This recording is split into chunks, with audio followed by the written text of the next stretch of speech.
नमस्ते सम्पूर्ण YouTube channel हेरेर बसिराख्नु भएको मित्रहरू। आज म टाके एपको पासवर्ड बिर्सेमा कसरी रिकभर गर्ने भनेर भिडियो बनाएर ल्याएको छु। कृपया सुरुबाट अन्तिमसम्म हेरेर तपाईहरुको पासवर्ड बिर्सेको रिकभर गर्न सक्नुहुनेछ। सर्वप्रथम त तपाईले आईडी नम्बर हाल्नुहोस्। आईडी नम्बर हानिसकेपछि तपाईले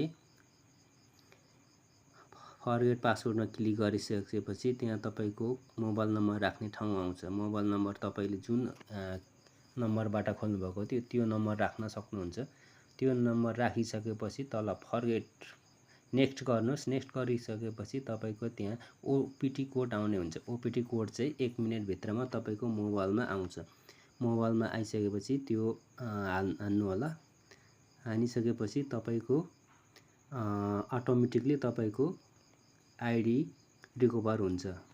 यसरी नै हो। अनि त्यसपछि एकाउन्टमा क्लिक गर्नु होला। एकाउन्टमा क्लिक गरिसकेपछि तपाईको पासवर्ड त्यहाँ देखाउँछ है।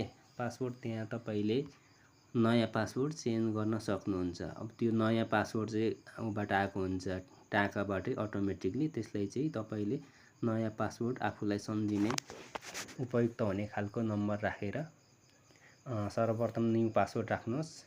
त्यसपछि कन्फर्म पासवर्ड राख्नुहोस्। अनि ओपिटी मा माथि क्लिक गर्नुहोस्। ओपिटी मा क्लिक गरिसकेपछि त्यो मोबाइलको एसएमएस बक्समा आउँछ ओपिटी कोड 1 मिनेट भित्र। त्यो ओपिटी कोडलाई त्यहाँ राख्नुहोस्।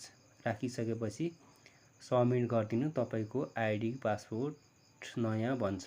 सबमिट गरिदिइसकेपछि तपाईको सर्लक्कै नयाँ पासवर्ड भन्छ। अनि तपाईले अर्को पटक लग आउट भयो भने पनि लगइन गर्नलाई इजी तरिकाले सक्नुहुन्छ। यो थियो धेरै जना साथीहरुको गुनासो। आज तपाईहरुको सल्भ भयो। धन्यवाद।